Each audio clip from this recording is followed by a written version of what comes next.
यासीन मुज़म्मिल व मुद्दस्सिर वही तौहा, क्या क्या नहीं अल्फाज से अल्लाह ने पुकारा। क्या शान है,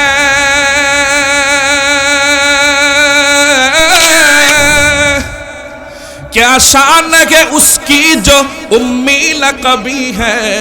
वो मेरा नबी मेरा नबी मेरा नबी है। वो मेरा नबी मेरा नबी मेरा नबी है। वो जिसके लिए महफिल कौनैन सजी है। फिरदौस मेरी जिसके वसीला से बनी है। वो हाशमी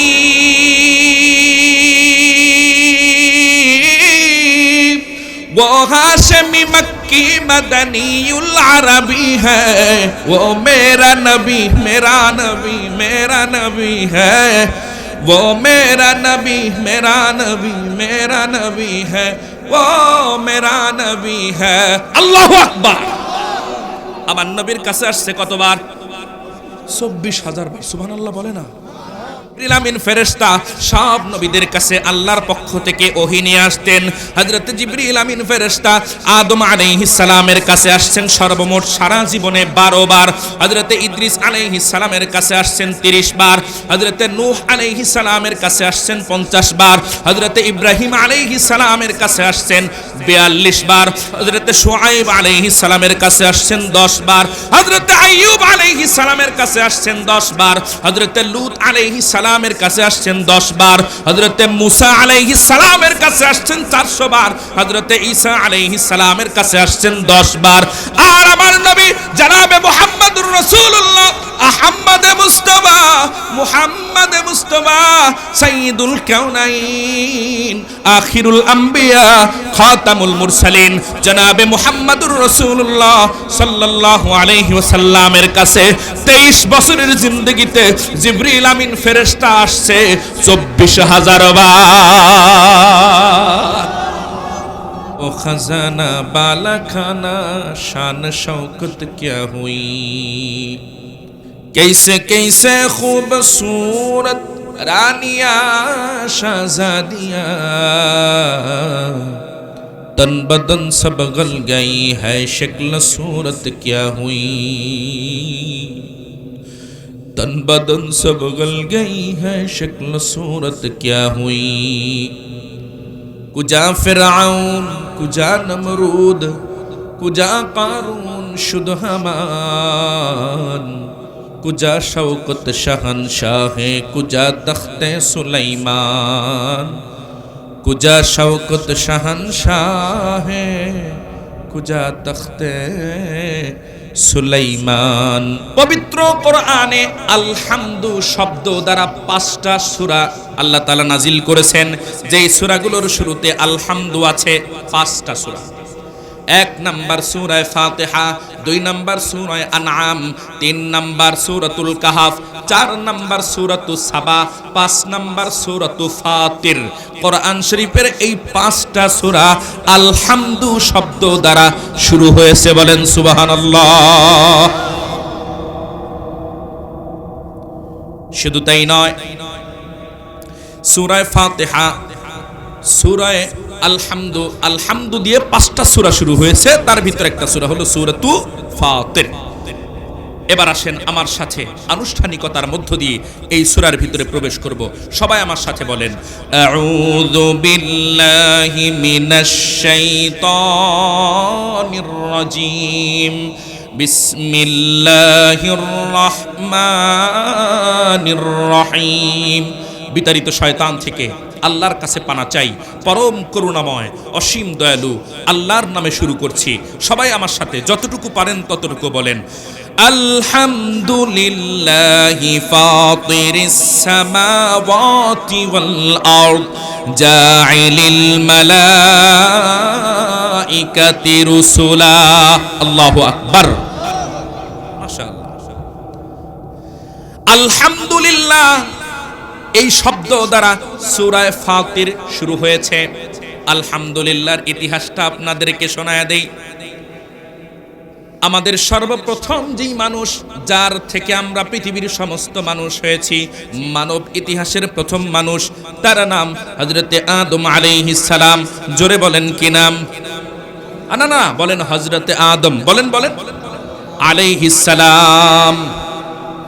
আল্লাহ রাব্বুল আলামিন হযরতে আদম আলাইহিস সালামকে তৈরি করবেন, সৃষ্টি করবেন। ফেরেশতাদেরকে বলেছেন, ও ফেরেশতারা দুনিয়া থেকে মাটি নিয়ে আসো, আমি মানুষ বানাবো। জিবরিল আমিন প্রথমে দুনিয়াতে আসছে, এসে বলে দুনিয়া আল্লাহ মানুষ বানাবে, মাটি দাও। জমিন বলে আল্লাহর কসম, যেই মানুষ আমার মাটি দিয়ে তৈরি হবে ওই মানুষ দুনিয়াতে এসে ফিতনা করবে, মারামারি করবে, রক্তপাত করবে, হানাহানি করবে। না না না, আমি জমিন মাটি দিব না। জিবরিল আমিন ফেরেশতা আল্লাহর কাছে খালি হাতে ফিরে গেলেন। এরপরে আসলো মিকাইল। মিকাইল জমিনকে একই কথা বলছে, জমিন মাটি দেয় নাই। এরপরে আসলে ইসরাফিল, একই কথা বলছে, জমিন মাটি দেয় নাই।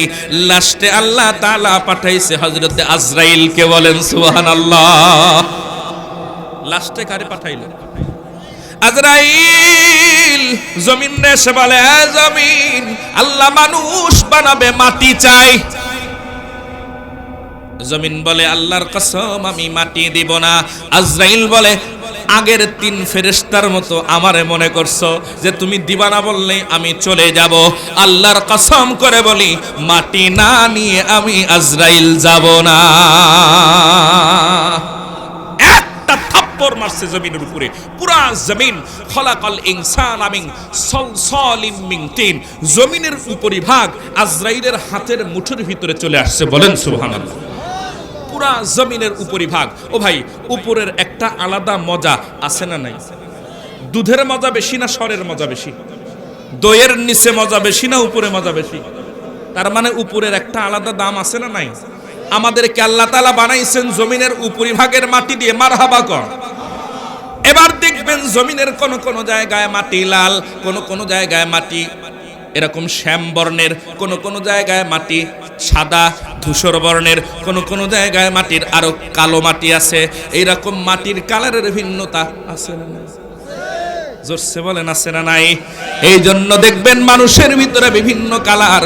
কোন মানুষের রং সাদা, কোন মানুষের রং শ্যামলা, কোন মানুষের রং কালো, কোন মানুষের রং লাল।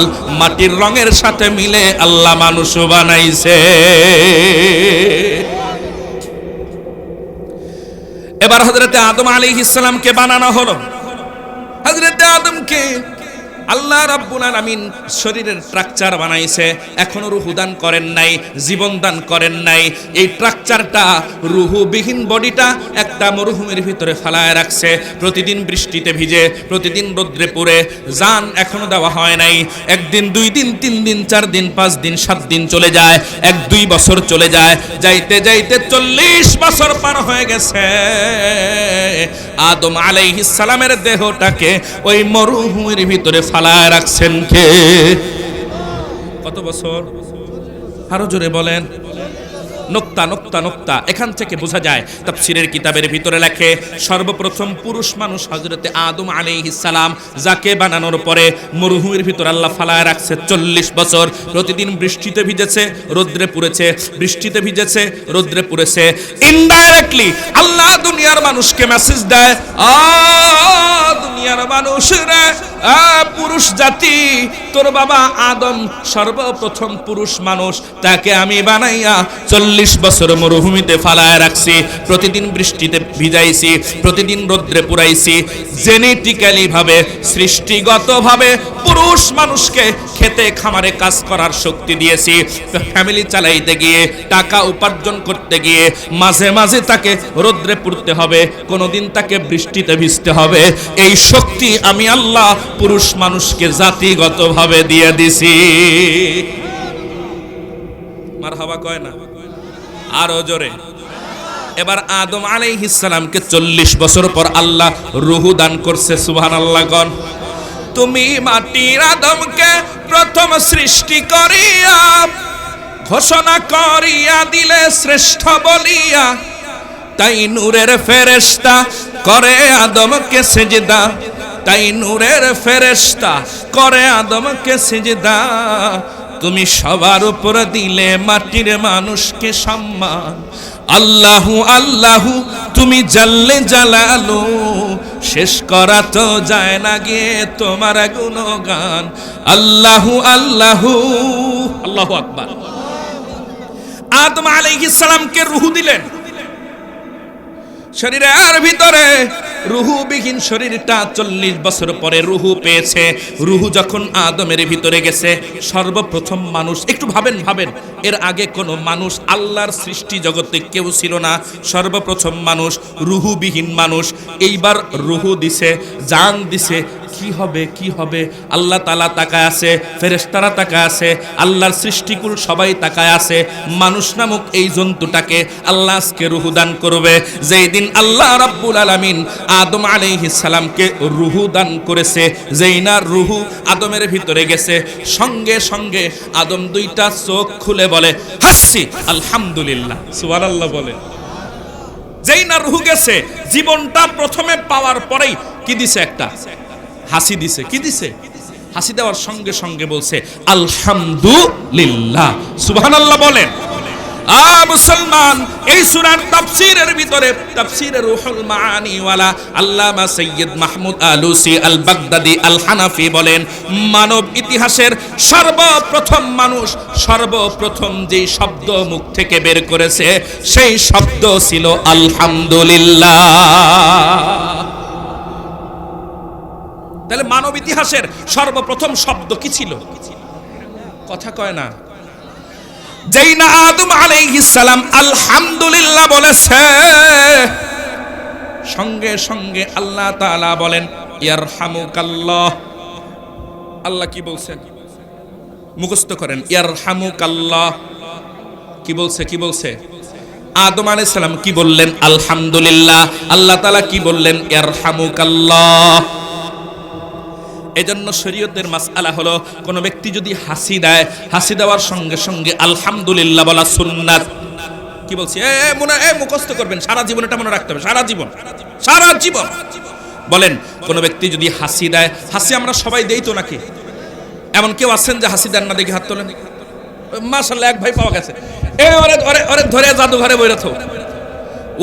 জাদুঘরে বইরাথ, ও নাকি হাসি দেয় না কোনোদিন। মুরব্বী দেখছেন নি?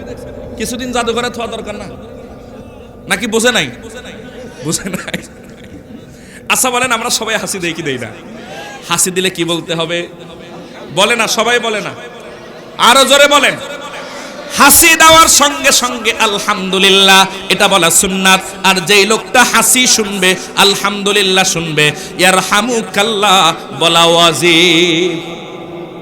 হুজুর, এখানে হুজুর আছে, আমি হাসি দিছি, আমি আলহামদুলিল্লাহ বলেছি, হুজুর যদি শোনে, হুজুর বলবে ইয়ারহামুকাল্লাহ।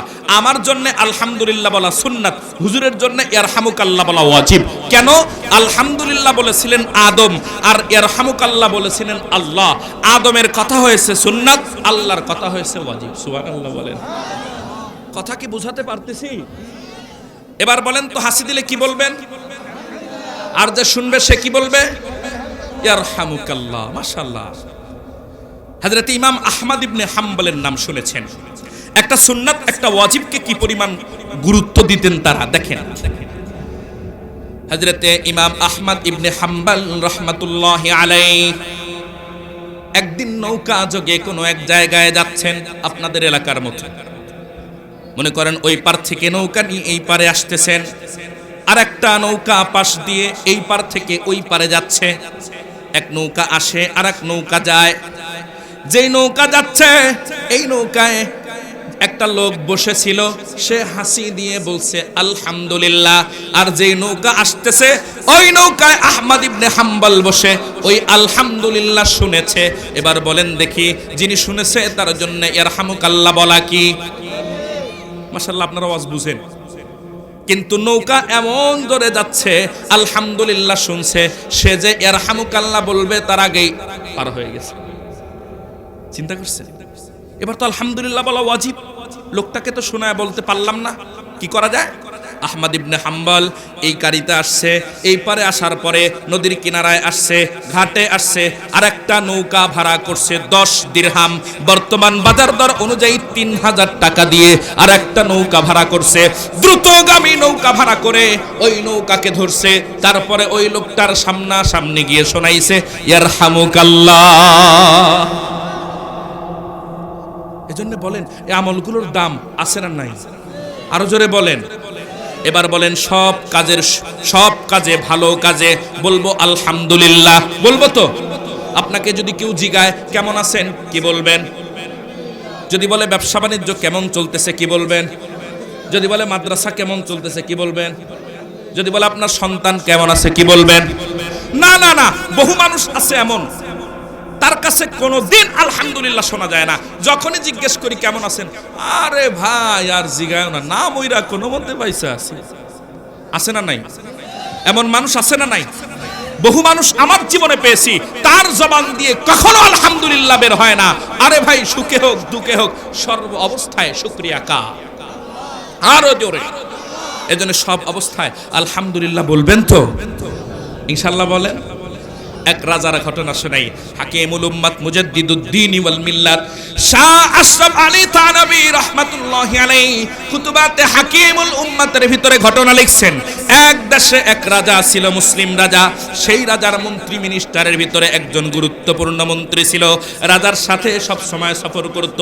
এই মন্ত্রী বহু ধার্মিক ছিল, সব কাজেই বলতো আলহামদুলিল্লাহ আলহামদুলিল্লাহ, খাইলেও বলতো আলহামদুলিল্লাহ, না খাইলেও বলতো আলহামদুলিল্লাহ, দেখলেও বলতো আলহামদুলিল্লাহ, না দেখলেও বলতো আলহামদুলিল্লাহ, লাভ হইলেও বলতো আলহামদুলিল্লাহ, লস হইলেও বলতো আলহামদুলিল্লাহ, ভালো থাকলেও বলতো আলহামদুলিল্লাহ, অসুস্থ হলেও বলতো আলহামদুলিল্লাহ, সব কাজে আলহামদুলিল্লাহ।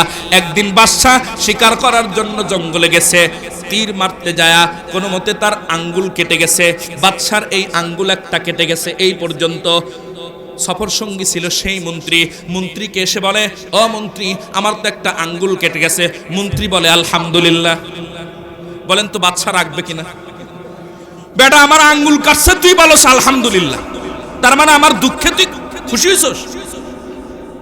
কয় আপনি যাই বলেন আলহামদুলিল্লাহ। এবার মন্ত্রীর উপরে চরম রাগ। বাদশা বলে, আরে ধর, আরে জেলে ভর। এই শয়তানে আমার আঙ্গুল কাটছেও বলে আলহামদুলিল্লাহ, ওরে জেলে ভর। জেলখানায় ঢুকায় দিছে। বাদশা নামদার জেল গেটে গেছে। জেল গেটে যায় বলে, কি ভাই, আমার আঙ্গুল কাটছে, তুমি আলহামদুলিল্লাহ বলছো, এবার তোমার জেলে দিছি, ভালো হইছে না? কয় এটাও আলহামদুলিল্লাহ। বাদশা কয় লোকটা পাগল হইছে রে, সব কাজে আলহামদুলিল্লাহ। কিছুদিন পরের ঘটনা। আরো একদিন বাদশা সফরে গেছে শিকার করার জন্য। গহীন জঙ্গলে যাওয়ার পরে একদল জঙ্গলি বাহিনী এই বাদশাকে গ্রেফতার করে নিয়ে গেছে, ধরে নিয়ে গেছে জঙ্গলিরা। ওই জঙ্গলিদের ধর্মীয় একটা নিয়ম ছিল, বছরের একদিন একজন মানুষকে সুন্দর দেখনেওয়ালা, দেখতে সুন্দর এরকম কোনো খুঁত নাই, নিখুঁত একজন সুন্দর মানুষকে তাদের মূর্তির সামনে জবাই করে বলি দেওয়া হতো। এইরকম মূর্তির সামনে জবাই করা হতো। এখন দেখে যাক, রাজা তো খুব সুন্দর পাইছে, রাজাকে এই লোকটাকে মূর্তির সামনে বলি দিব। সবাই অত্যন্ত আনন্দিত। বাৎসরিক দিন পরের দিন রাজাকে বলি দিবে, বলি দেওয়ার জন্য তাকে সুসজ্জিত করেছে, গোসল করাইছে। এরপরে ওই মূর্তির সামনে নিয়ে গেছে। জল্লাদ বড় তরবারি এনে তার ঘাড়ে কোপ দিয়ে বলি দিবে, জবাই করবে। এই সময় দেখে, ওহো, এ তো আঙ্গুল কাটা।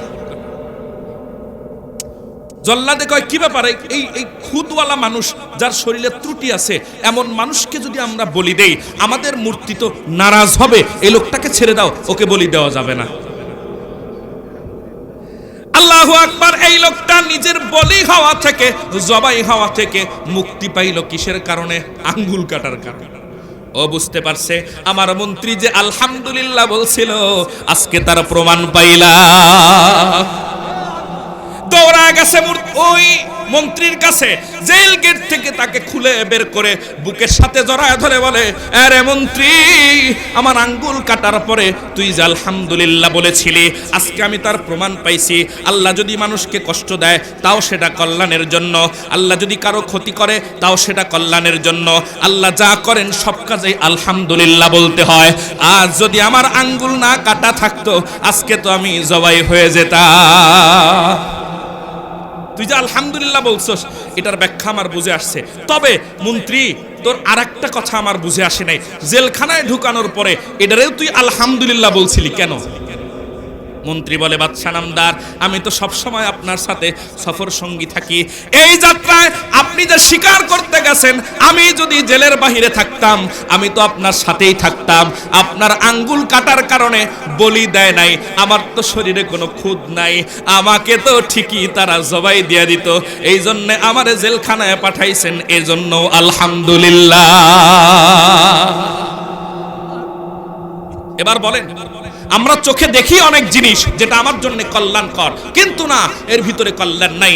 আমরা অনেক সময় দেখি হয়তোবা এটা আমার ক্ষতি হচ্ছে, আল্লাহ বলেন না, এটা তোর কল্যাণ। এজন্য আমি বুঝি আর না বুঝি, আল্লাহর সব সিদ্ধান্তের উপরে আলহামদুলিল্লাহ বলতে রাজি আছি ইনশাআল্লাহ।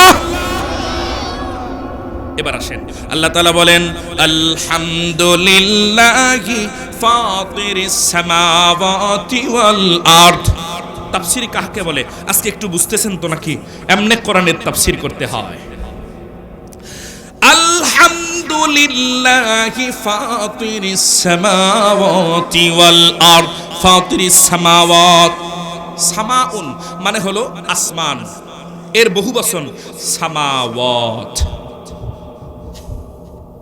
আল্লাহ তাআলা বলেন, ফাতির শব্দের অর্থ হলো খালেক। ফাতির শব্দের অর্থ কি? আমার সাথে কথা বলতে হবে। ফাতির শব্দের অর্থ কি? খালেক মানে সৃষ্টিকর্তা। খালেক মানে কি? স্রষ্টা বা সৃষ্টিকর্তা। যেই বলেন ফাতিরিস সামাওয়াতি ওয়াল আরদ, ফাতিরিস সামাওয়াত, আসমানের সৃষ্টিকর্তাকে। আরো জোরে বলেন, ফাতিরিস সামাওয়াত, সাত আসমানের স্রষ্টাকে। ওহি চাঁদ সুরুজ আর তারকারাজি, আসমান জমিন আর বৃক্ষরাজি।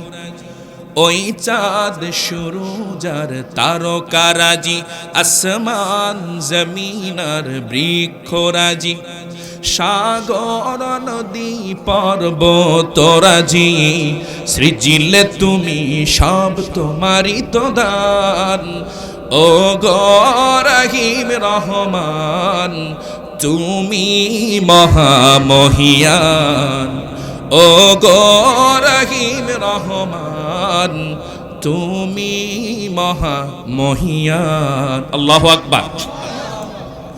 গাছে গাছে দিয়েছ তুমি নানান রঙের ফুল ফল, দিগন্ত বিস্তৃত মাঠে মাঠে দিয়েছ সবুজ ফসল। আল্লাহু আকবার। গাছে গাছে দিয়েছ তুমি নানান রঙের ফুল ফল, দিগন্ত বিস্তৃত মাঠে মাঠে দিয়েছ সবুজ ফসল। কৃষকের মুখের হাসি গোলা ভরা ধান, সৃজিলে তুমি সব তোমারই তো দান। ও গো রহিম রহমান, তুমি মহামহিয়ান।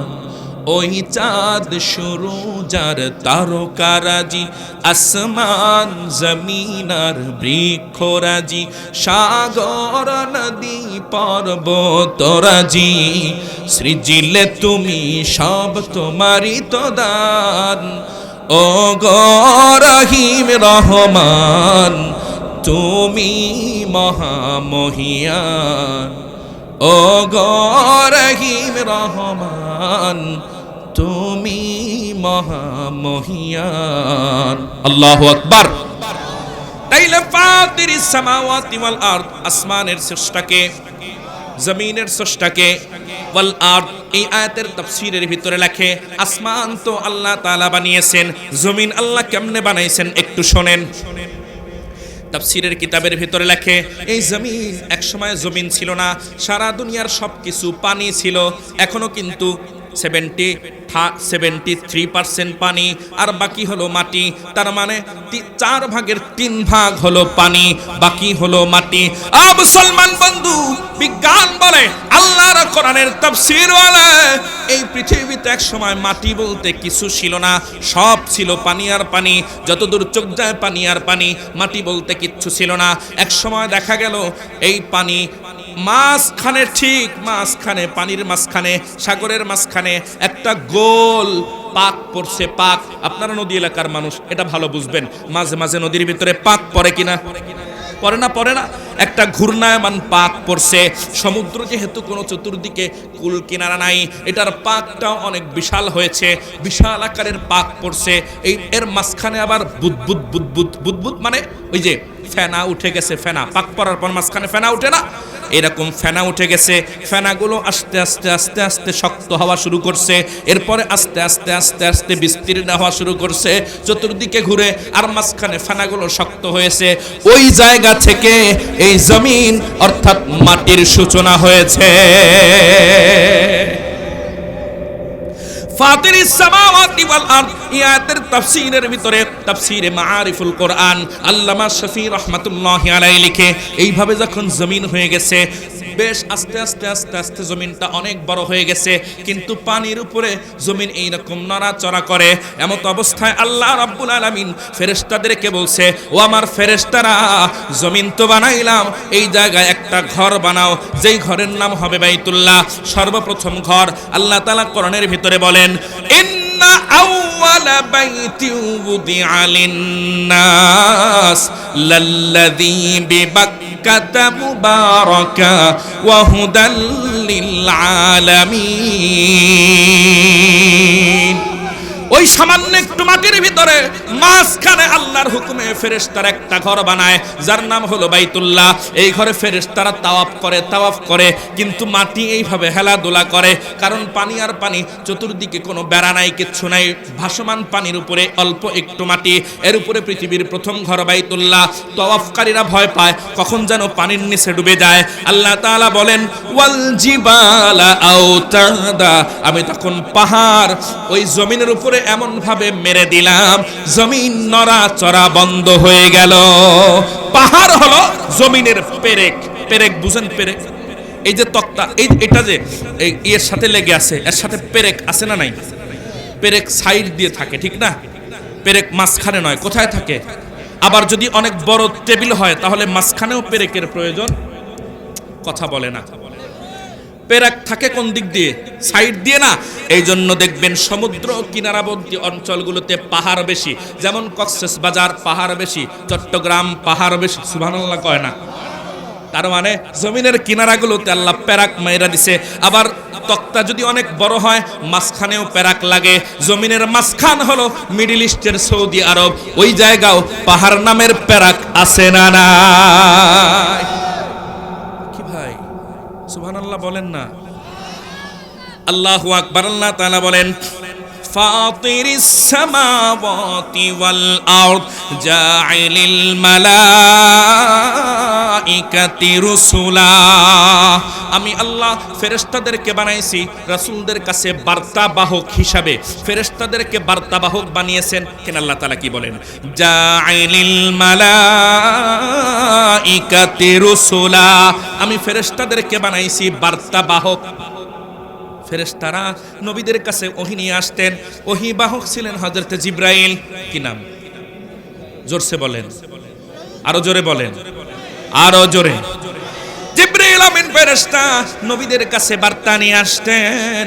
ও মুসলমান বন্ধু, আপনাদেরকে একটা মজার তথ্য দেই। আদম আলাইহিস সালামের কাছে আসছে 12 বার। হযরতে ইদ্রিস আলাইহিস সালামের কাছে আসছে 30 বার, হযরতে নূহ আলাইহিস সালামের কাছে আসছে 50 বার, হযরতে ইব্রাহিম আলাইহিস সালামের কাছে আসছেন সারা জীবনে 42 বার, হযরতে শুআয়ব আলাইহিস সালামের কাছে 10 বার, হযরতে লূত আলাইহিস সালামের কাছে 10 বার, হযরতে ঈসা আলাইহিস সালামের কাছে 10 বার, হযরতে মুসা আলাইহিস সালামের কাছে 400 বার, আর আমার নবীর কাছে আসছে 24,000 বার। আরে শুধু তাই নয়, আল্লাহ তাআলা মুসা আলাইহিস সালামকে আসমানি কিতাব দিছে, বলে এই মুসা তুর পাহাড়ে আসো, 40 দিন ইতিকাফ করো, 40 দিন এক চিল্লা লাগাও, 30 দিন রোজা রাখো, আরো 10 দিন বেশি রাখো, 40 দিন এক চিল্লা লাগানোর পরে দিছে। তার মানে তাওরাত মুসা আলাইহিস সালামকে বাসায় গিয়া দিছে নাকি ডাইকে আনছে? বুঝে নাই, বাসায় দিছে না ডেকে আনছে? সুবহানাল্লাহ কয় না? হযরতে ইব্রাহিম আলাইহিস সালামের কাছে সহিফা দিছে, ডেকে এনে দিছে। হযরতে দাউদ আলাইহিস সালামকে জাবুর কিতাব ডেকে এনে দিছে। হযরতে ঈসা আলাইহিস সালামকে ইনজিল কিতাব ডেকে এনে দিছে। কিন্তু আমার নবী মুহাম্মদুর রাসূলুল্লাহ সাল্লাল্লাহু আলাইহি ওয়াসাল্লামকে কোথাও ডাক দেয় নাই, বরং আল্লাহর নবী যেইখানে গেছে জিবরিলকে বলছে, ও জিবরাইল, নবী যেইখানেই থাকুক না কেন খবরদার ডাক দিবি না, তার কাছে যাইয়া ওহী নাজিল করবে। আরে শুধু তাই নয়, আল্লাহর নবী পাহাড়ের চূড়ায়, জিবরিল আমিন পাহাড়ের চূড়ায়, আল্লাহর নবী পাহাড়ের পাদদেশে, জিবরিল আমিন পাহাড়ের পাদদেশে, আল্লাহর নবী মসজিদে, জিবরাইল মসজিদে, আল্লাহর নবী সফরে, জিবরাইল সফরে, আল্লাহর নবী উটের পিঠে, জিবরাইল উটের পিঠে। এমন কি হাদিস শরীফের ভিতর আসছে, আল্লাহর নবী আম্মাজান আয়েশা সিদ্দিকা রাদিয়াল্লাহু তাআলা আনহার সাথে রাত্রি বেলায় কম্বলের নিচে ঘুমায় আছে।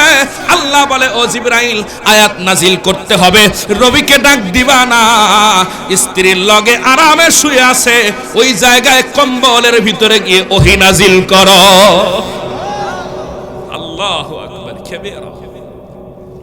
জাইলিল মালাইকাতি রাসূলা, সমস্ত ফেরেশতাদেরকে আল্লাহ রাব্বুল আলামিন রাসূলদের কাছে বার্তাবাহক করে পাঠিয়েছেন। উলি আজনিহাতিম মাসনা ওয়া সুলাসা ওয়া রুবা। ফেরেশতাদের কারো একটা পাখা আছে, কারো দুইটা পাখা আছে, কারো তিনটা পাখা আছে, কারো চারটা পাখা আছে। ফেরেশতারা এরকম পাখা বিশিষ্ট হয়। ইয়াজিদু ফিল খালকি মা ইয়াশা। আল্লাহ তাআলা বলেন, আমি যাকে চেয়েছি অনেক বেশি বেশি পাখা দান করেছি। যেমন জিবরিল আমিন ফেরেশতার শরীরে মুসলিম শরীফের হাদিসের ভিতরে আসছে সর্বমোট 600 পাখা আছে জিবরাইলের শরীরে। বলেন সুবহানাল্লাহ। আরো জোরে বলেন। আপনি মনে করছেন চড়ুই পাখির পাখার মতো পাখা? আরে না রে ভাই, বগের পাখার মতো পাখা না, চিলের পাখার মতো পাখা না।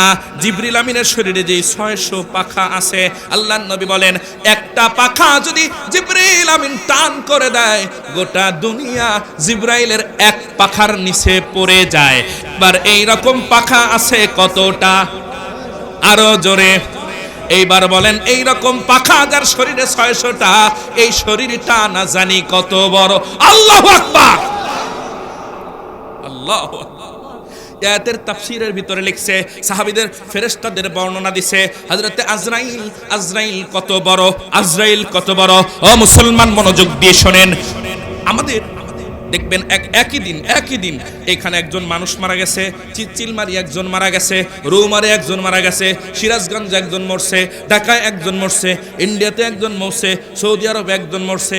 একই দিনে একাধিক মানুষ বিভিন্ন জায়গায় মরে কি মরে না? আজরাইল কেমনে যায়? হাদিস শরীফের ভিতরে আসছে, আজরাইলের সামনে গোটা পৃথিবীটা একটা খাবারের প্লেটের মতো। আমরা যদি খাবার খাইতে চাই, সামনের খাবার খাইতে হলে ঘুরে ওই পাশে যেতে হয় না, এই পাশের খাবার খেতে হলে ঘুরে যেতে হয় না, প্লেটটা সামনে থাকে, যেখান থেকে ইচ্ছা সেখান থেকেই খাবার খাইতে পারি কিনা। এইরকম আজরাইলের সামনে গোটা পৃথিবীটা খাবারের প্লেটের মতো।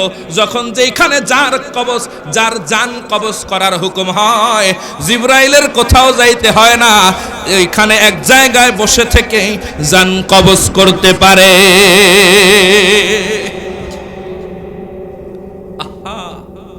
এরপরে মিকাইল ফেরেশতা কত। মিকাইলটা চিনেননি? ওই যে সিংহায় ফু দিবে যে, তার নাম কি? তার নাম ইসরাফিল। তার নাম কি? ইসরাফিল কত বড়, হাদিস শরীফের ভিতর আসছে ইসরাফিল যেই সিংহা নিয়ে দাঁড়িয়ে আছে ফু দেওয়ার জন্য, যেই সিংহা দিয়ে ফু দিবে পৃথিবীতে কিয়ামত হয়ে যাবে, ওই দিন ইসরাফিল সিংহায় ফু দিবে। সিংহাটা কত বড়, এই সিংহাটার 12টা ছিদ্র আছে। জোরে বলেন কয়টা? আরো জোরে বলেন। এই 12টা ছিদ্রওয়ালা সিংহা, বাঁশিটা ইসরাফিলের মুখের সাথে লাগানো, ছিদ্র 12টা, এক একটা ছিদ্র এত বিশাল, এই ছিদ্রের ভিতর দিয়ে পৃথিবী ঢুকবে আর বের হবে, কোথাও ঘষা লাগবে না। এরকম ছিদ্র কতটা? আরো জোরসে বলেন, এরকম ছিদ্র কতটা?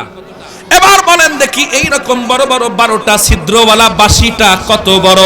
ওই বাঁশি যেই মুখের ফু দিয়ে বাজবে, ওই মুখটা কত বড়, আর ওই মুখ যেই শরীরে আছে ওই শরীরটা কত বড়? বলেন আল্লাহু আকবার। এবার আসি মিকাইল। পানি যেখানে বৃষ্টি লাগে, মিকাইল ওই বৃষ্টি বর্ষণ করার দায়িত্বে আছে। হাদিস শরীফের ভিতর আসছে মিকাইলের শরীরটা কত বড়। মুসলমান বন্ধু, এই পৃথিবীতে যত পানি আছে, সাগর আছে, মহাসাগর আছে, নোলা আছে, ডোবা আছে, নদী আছে, খাল আছে, বিল আছে, প্রশান্ত মহাসাগর, আটলান্টিক মহাসাগর, বঙ্গোপসাগর, ভারত সাগর, আরব সাগর, যত সাগর আছে, যত পানি আছে, সব পানিগুলো যদি মিকাইলের মাথার উপরে ছেড়ে দেওয়া হয়, তার কান পর্যন্ত আসার আগেই পানি শেষ হয়ে যাবে। এইবার বলেন দেখি, যেই মাথাটা এত বড়, এই শরীরটা না জানি কত বড়, আর এত বড় বড় ফেরেশতারা যেই আল্লাহ বানাইছেন, আমার ওই আল্লাহ কত বড়। আল্লাহ জাইলিল মালাইকাতি রাসূলান উলি আজনিহাতিম মাসনা ওয়া সুলাসা ওয়া রুবা। এই আয়াতের তাফসীর আর একটা মজার কথা লিখছে, বলবো? রাত তো গভীর হয়ে যাচ্ছে ভাই, আমার তো বলতে মজা লাগতেছে। তাই কোরআনের তাফসীর যদি শুনতে মজা না লাগে তো কি মজা লাগবে, ঠিক না? দেখেন, জিবরিল আমিন ফেরেশতার শরীর যেন কতগুলা পাখা, কতগুলা? মাশাআল্লাহ। একটা পাখা এত বড়, জমিনের উপরে যদি একটা পাখা তুলে ধরে, গোটা জমিন সেই পাখার নিচে পড়ে যায়। এই রকম পাখা কতগুলা? একদিন জিবরিল কয়, আল্লাহ আপনি না জান্নাত বানাইছেন, এখনো তো মানুষজন জান্নাতে যায় নাই, আপনার জান্নাতটা আমি একটু ভিজিট করব, আমি একটু দেখবো আপনার জান্নাতটা কেমন। সুবহানাল্লাহ বলে। আল্লাহ বলে, ঠিক আছে, তুমি যখন দেখার ইচ্ছে করেছো, যাও জান্নাতে ঢুকো, জান্নাত দেখতে থাকো। জিবরিল আমিন ফেরেশতা 600 পাখার শক্তি নিয়ে জান্নাতে উড়াল দিছে। পাখাগুলা কত বড়? একটা পাখার নিচে গোটা দুনিয়া ঢেকে যায়।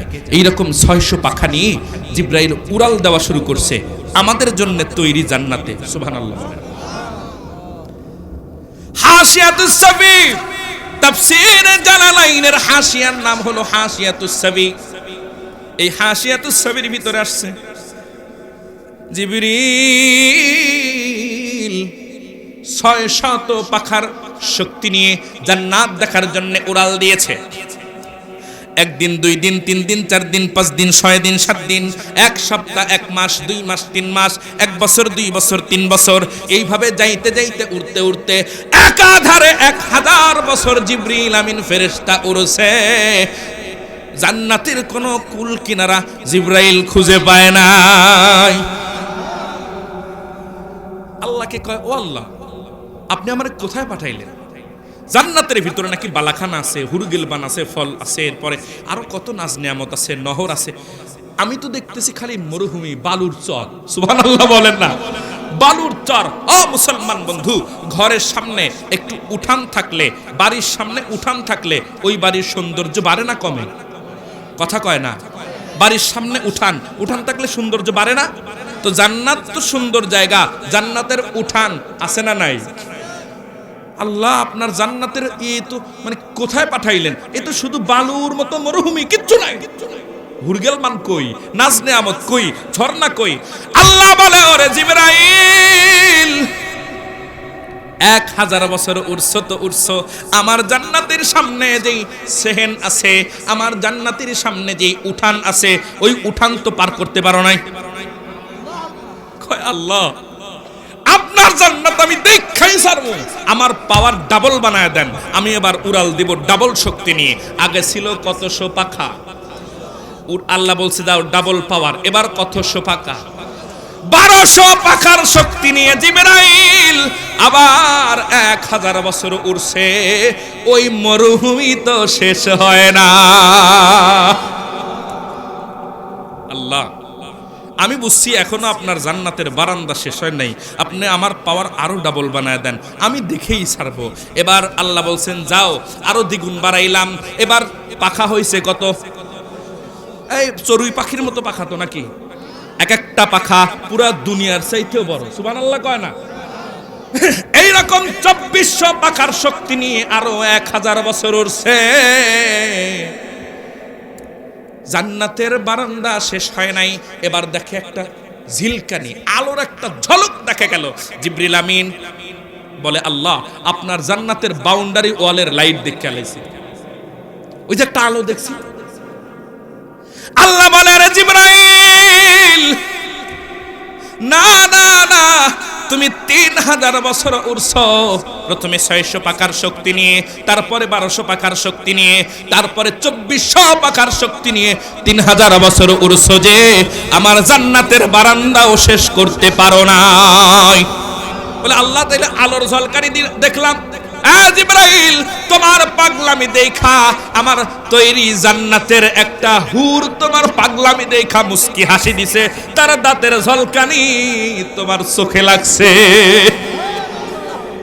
জিবরাইল কয় আল্লাহ, আপনার জান্নাত দেখার স্বাদ মিটে গেছে, তবে আমার একটা প্রশ্ন আল্লাহ, আমার এত বড় বড় পাখা নিয়ে আমি 3000 বছর উড়ে জান্নাতের বারান্দা শেষ করতে পারলাম না, আপনার 3.5 হাত মানুষ এই জান্নাতে থাকবো কেমনে? প্রশ্ন আসে কিনা? কথা কয় না, আসে কিনা? আল্লাহ বলে ও জিবরাইল, পরীক্ষা করতে চাও, যাও মদিনা মসজিদে নববীতে যাও। মসজিদে নববীতে গিয়ে দেখবা কোন লোকটা সবার আগে মসজিদে ঢুকে সবার পরে মসজিদ থেকে বের হয়, তাকে গিয়ে তুমি প্রশ্ন করো, মারহাবা কর। জিবরিল আমিন ফেরেশতা মানুষের সুরত ধরে মসজিদে নববীর সামনে দাঁড়ানো, সবার আগে মসজিদে ঢুকেছে হযরত আবু বকর। সব মানুষ বের হয়ে গেছে, সবার পরে পিছে যেই লোকটা বের হচ্ছে তার নামও আবু বকর। কি নাম? জোরসে বলেন। জিবরিল আমিন ফেরেশতা ডাক দিছে মানুষের সুরত ধরে, ও ভাই আবু বকর দাঁড়ান, আপনাকে একটা প্রশ্ন করব। সুবহানাল্লাহ কয় না? জিবরিল আমিন কিন্তু মানুষের সুরত ধরে। আবু বকর বলে কি প্রশ্ন ভাই? আবু বকর, আমি তোমার কাছে জানতে চাই, তুমি না আল্লাহর বহুত বড় দামি বান্দা, আল্লাহর নবীর বহুত বড় দামি সাহাবী, আমি তোমার কাছে জানতে চাই এই মুহূর্তে জিবরিল আমিন ফেরেশতা কোথায় আছে? আরে জিগাইছে কে? কথা কয় না। জিবরাইল জিজ্ঞেস করছে এই মুহূর্তে জিবরিল আমিন ফেরেশতা কোথায়, বলো। তাফসীরের কিতাবের ভিতরে লেখে হযরত আবু বকর চোখ দুইটা বন্ধ করছে, কিছুক্ষণ চোখ বন্ধ করে মুস্কি হাসি দিয়ে চোখ খুলছে, মারহাবা কর।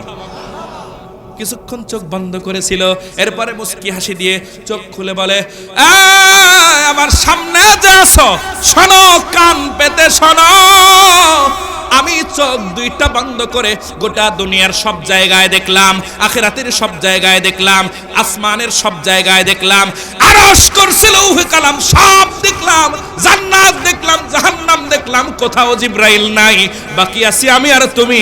তার মানে আমি আবু বকর, তুমি জিবরাইল। জিবরাইল কয় আল্লাহ, আমার বোঝা হয়ে গেছে, ওই জান্নাত তুমি আমার জন্য বানাও নাই, এই মানুষদের জন্যই বানাইছো। আল্লাহু আকবার। জাইলিল মালাইকাতি রুসুলা উলি আজনিহাতিম মাসনা ওয়া সুলাসা ওয়া রুবা ইয়াজিদু ফিল খালকি মা ইয়াশা ইন্নাল্লাহা আলা কুল্লি শাইইন কাদির। আল্লাহু আকবার। হযরত আবু বকর এত বড় মর্যাদা কেমনে পাইলেন? এই আয়াতের তাফসীরে 28 নম্বর পারার একটা ঘটনা আনছে আল্লাহ তাআলা। 28 নম্বর পারা সূরা মুজাদালা, মনোযোগ আছে? আসেনি মনোযোগ? আবু বকরের এত দাম কেমনে হলো? কারণ আবু বকর আল্লাহর নবীর প্রিয় সাহাবী ছিলেন। এত দাম কেমনে হলো?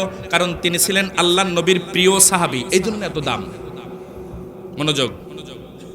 একদিন আবু বকর রাদিয়াল্লাহু তাআলা আনহু তার বাবার সাথে, তার বাবার নাম আবু কুহাফা, মুরব্বী মানুষ, একসাথে বসে আছে আবু বকর আর আবু কুহাফা, দুজনে। বাবা আর ছেলে বিভিন্ন বিষয়ে কথা বলতেছে। কথা বলার এক পর্যায়ে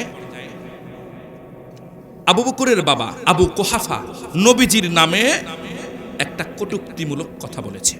বলেন নাউজুবিল্লাহ। আরো জোরে বলেন না নাউজুবিল্লাহ। নবীজির নামে একটা কটূক্তিমূলক কথা বলেছে আবু বকর সিদ্দিকের বাবা আবু কুহাফা।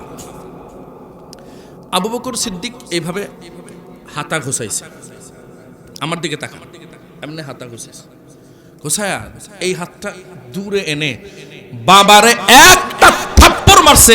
এক থাপ্পড়ে বুড়া মানুষ মাটিতে পড়ে গেছে। এই খবরটা আস্তে আস্তে আস্তে আস্তে চতুর্দিকে ছড়ায় পড়লো। আবু বকরের মতো ঠান্ডা একজন সাহাবী তার বাবাকে থাপ্পড় দিয়ে মাটিতে ফেলে দিয়েছে। এই কথা যাইতে যাইতে আল্লাহর নবীর কান পর্যন্ত চলে গেল। ওগো নবীজি, আপনার সাহাবী আবু বকর তার বাবাকে থাপ্পড় দিয়ে জমিনে ফেলে দিছে। আল্লাহর নবী বলে, ঠিক আছে, আবু বকরকে ডেকে পাঠাও। আবু বকরকে ডাকা হলো। ও আবু বকর, তুমি কি তোমার বাবাকে থাপ্পড় মেরেছো? হ্যাঁ, আমি আমার বাবাকে থাপ্পড় মেরেছি। কেন মেরেছো? মনোযোগ মনোযোগ। কেন মেরেছো থাপ্পড়? আবু বকর সিদ্দিক বলেন, ইয়া রাসূলুল্লাহ, আপনি যদি আমাকে বলেন থাপ্পড় কেন মারছি, এর জবাব হলো আমার কাছে তখন তলোয়ার ছিল না, এই জন্য থাপ্পড় মারছি। যদি তলোয়ার থাকতো, থাপ্পড় নয়, মাথা ধরে কাল্লাটা শরীর থেকে আলাদা করে দিতাম। কেন এত খেপা কেন তুমি বাবার উপরে? বলে, গো নবীজি, আমার বাবা আমার সাথে নরমালি কথা বলতেছিল, হঠাৎ করে আপনার নামে দুই একটা কটু কথা বলেছে। আমি আবু বকর জীবন দিতে রাজি আছি, আপনার নামে কেউ কটু কথা বলে এই কথা সহ্য করতে আমি রাজি নই। এবার রাসূল বলে, বিচার তো করতে হবে, বাবারে মারছো যেহেতু, দেখি আল্লাহ তাআলা কোনো বিধান দেয় কিনা। বাবারে মারলে কি বিচার, আমি তোমার বিচার করব। আল্লাহ তাআলা কিছুক্ষণ পরে জিবরিল আমিন ফেরেশতাকে পাঠায় দিছে। জিবরাইল এসে বলে, ইয়া রাসূলুল্লাহ, আল্লাহ রাব্বুল আলামিন সূরা মুজাদালা 22 নম্বর আয়াত নাযিল করছে। বলেন সুবহানাল্লাহ। আরো জোরে বলেন সুবহানাল্লাহ। ওগো নবীজি, আল্লাহ তাআলা বলছেন, লা তাজিদু কওমান ইউমিনুনা বিল্লাহি ওয়াল ইয়াউমিল আখির ইওয়াদুনা মান হাদ্দাল্লাহা ওয়া রাসূলাহু ওয়ালাউ কানু আবাআহুম আও আবনাআহুম আও ইখওয়ানাহুম আও আশীরাতাহুম। ও নবী, একজন মুসলমান তার দিলের ভিতরে যদি ঈমান থাকে, তার দিলের ভিতরে যদি নবীর প্রেম থাকে, এই লোকটা কোন মানুষ যদি আল্লাহ এবং রাসূলকে কটূক্তি করে, আল্লাহ এবং রাসূলকে গালি দেয়, ঈমানদার কোনদিন বসে থাকতে পারে না। ঘুমায় গেছে, ঘুমায় গেছে। এতক্ষণের আলোচনা না শুনলে আফসোস নাই।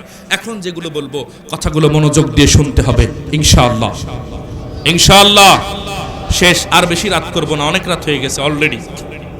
তাহলে একজন ঈমানদার, তার সামনে কেউ যদি আল্লাহর নামে কটাক্ষ করে, রাসূলের নামে কটাক্ষ করে, ছেড়ে দিবে?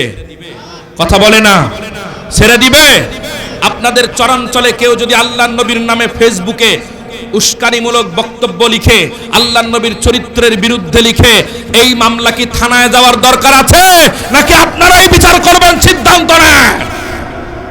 তবে খবরদার, কখনোই উশৃঙ্খলতা করা যাবে না এবং কখনোই নির্দোষ কাউকে আঘাত করা যাবে। আল্লাহ তাআলা বিধান দিলেন, নবীজি আবু বকর যা করছে ঠিকই করছে, সুবহানাল্লাহ বলেন। বাবাকে থাপ্পড় মেরেছে, ঠিক করেছে। আপনি নবীকে যে গালি দিয়েছে, সে যদি নিজের বাবাও হয় ছাড় পাবে না। তাকেও আঘাত করতে হবে। আল্লাহ তাআলা আরো বলেন, ওয়ালাউ কানু আবাহুম, যদি রাসূলকে গালি দিয়েছে যে সে যদি তার বাবাও হয়, তার দাদাও হয়, আও আবনাআহুম, তার সন্তানও হয়, আও ইখওয়ানাহুম, তার ভাইও যদি হয়, আও আশিরাতাহুম, অথবা তার দলের কোন লোক। আপনি একটা দল করেন, ওই দলের কোন লোক রাসূলকে গালি দিলে ওইটা তো বৈধ হবে নাকি? কথা বলে না। আপনি কোন একটা দল করেন, ওই দলের কোন নেতা রাসূলকে গালি দিলে এটা বৈধ হবে তো নাকি? রাসূল আল্লাহ তাআলা বলছেন, বাবা হলেও ছাড় দেয়া যাবে না, ভাই হলেও ছাড় দেয়া যাবে না, সন্তান হলেও ছাড় দেয়া যাবে না। ইভেন আপনি যেই দল করেন ওই দলের কোন লোকও যদি হয়, ছাড় দেওয়া যাবে।